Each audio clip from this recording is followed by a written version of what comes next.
Let's take a look at understanding learning and HRD. Learning is a vital aspect of all HRD efforts. Whether you're training a carpenter's apprentice, conducting a workshop on discipline for managers, or promoting career development among your employees, your goal is to change behavior, knowledge, or attitudes through learning. Supervisors and HRD professionals who understand the learning process and how to create an environment that facilitates learning can design and implement more effective HRD interventions. With the growth of corporate universities and other learning centers, there's a new position within the top of leadership of many large organizations, namely the Chief Learning Officer. Such an individual must emphasize both individual and organizational objectives and use different forms of learning. Learning is defined as a relatively permanent change in behavior, cognition, or effect that occurs. The focus of learning is change, either by acquiring something new, like a skill, or modifying something that already exists, like a soldier becoming more accurate in shooting a rifle. The change must be long-lasting before we can say learning has really occurred. The focus of learning can include behavior, cognition's effect, or any combination of the three. Learning results from an individual's interaction with the learning environment. The cornerstone of learning theory is the concept of association. Association is the process by which two cognitions become paired, like dozen and 12 items, so that thinking about one evokes thoughts about the other. Three principles that influence learning associations include the following. Congruity. Objects that are experienced together tend to become more associated with each other.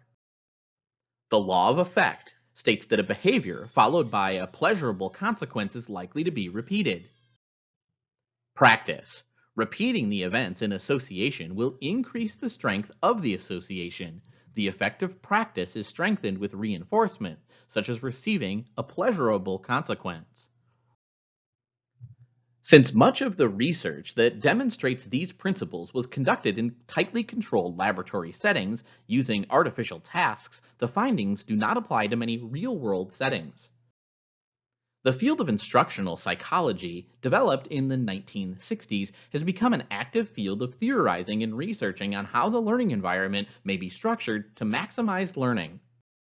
Instructional theorists focus on what must be done before learning can take place. People develop skills and knowledge and change behavior as a result of forces within the learner and in the environment. A learner or trainee's personal characteristics will influence how they learn new tasks and new information. Training design involves adapting the learning environment to maximize learning. Training design issues include the conditions of practice that influence learning and the factors that impact retention of what's learned. Active practice suggests that learners should be given the opportunity to repeatedly perform the task or use the knowledge being learned. Overlearning is defined as practice beyond the point at which a material or task can be mastered. Feedback provides objective information regarding the adequacy of one's performance, and it can come from observers like the performer or the task itself.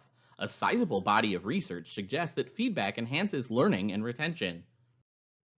Finally, task sequencing suggests that tasks and knowledge can be learned more effectively in what's to be learned is divided into subtasks that are arranged and taught in an appropriate sequence. The goal of training goes beyond ensuring that the trainee learns the task or material being presented. It's equally important that newly learned material is retained.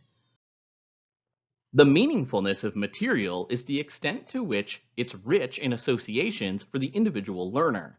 The more effectively information is initially learned, the more likely it will be retained. The extent to which trainees perceive support for using newly learned behavior on the job affects transfer of training. Trainee characteristics play a role in the learning, retention, and transfer of skills and factual material. Now, we can identify three additional factors that account for differences in individual learning process: differing rates of trainee progress, interactions between attributes and treatment, and the training of adults and older workers. People learn at different rates. Some people progress more quickly than others, and individual learners may even progress at different rates during the same training period. A useful way to show rates of learning is by drawing learning curves. A learning curve is plotted on a graph with the learning proficiency indicated vertically on the y-axis and elapsed time indicated horizontally on the x-axis. When implementing a new HRD program, learning curves can be used as baselines for communicating expectations of progress to future trainees and trainers as aids in scheduling and planning future sessions. Some methods of training may be better suited to certain types of people. Research on attitude treatment interactions, or ATI, has sought to develop training systems that can be adapted to differences between individual learners. Researchers such as Malcolm Knowles note that many instructional methods and principles of learning have been developed with and for children. They argue that teaching adults requires a different set of techniques. Pedagogy is the term traditionally used for instructional methodology, and it's often emphasized educating children and teenagers through high school. Knowles proposes that an adult-oriented approach to learning called andragogy is critical. A pedagogical approach emphasizes more one-way, downward communication, whereas an andragogical approach uses a more two-way communication structure. A pedagogical approach is more likely to focus on rules, subject matter, and rigid format, whereas an andragogical approach is more likely to be flexible, open, and developmental. Andragogy is based on 4 hypotheses concerning differences between adults and children. Adults are more self-directed, adults have a large amount of knowledge, adults show greater readiness to learn tasks, and adults are motivated to solve problems and apply what they've learned. Recent research suggests some differences between older and younger adults in certain learning situations as well. A learning style represents how the learning process affects what information is selected and how it's processed. David Klobb, a leading theorist on experimental learning, argues that the learning process is not the same for all people. Differences in learning styles can explain why some individuals are more comfortable and successful with some training approaches than others. Kolb theorizes that an individual's learning style is based on the person's preferred mode of learning. A mode of learning is the individual's orientation towards gathering and processing information during learning. Divergent, a combination of concrete experience and reflective observation, feeling and watching, emphasizes imagination, an awareness of values, and the ability to generate alternative courses of action. Assimilation, a combination of abstract conceptualization and reflected observation, thinking and watching, stresses inductive reasoning and the integration of disparate observations and creation of theoretical models. Convergent, a combination of abstract conceptualization and active experimentation, thinking and doing, with a focus on problem solving, decision making, and the practical application of ideas. Accommodative, a combination of concrete experience and active experimentation, feeling and doing. This style is usually demonstrated by accomplishment, executing plans, and involvement in new experiences. Similar to Kolb's modes of learning, learning strategies are the techniques learners use to rehearse, elaborate, organize, and/or comprehend new material and influence self-motivation and feelings. Learning strategies include rehearsal strategies like copying notes, organizational strategies like outlining an article, and effective strategies like finding ways to reduce anxiety. Individuals also have preferences for the sensory channels they use to acquire information.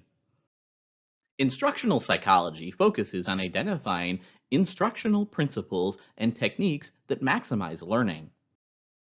The underlying theory is called the ACT theory, which assumes that the learning process is the same regardless of the material being learned.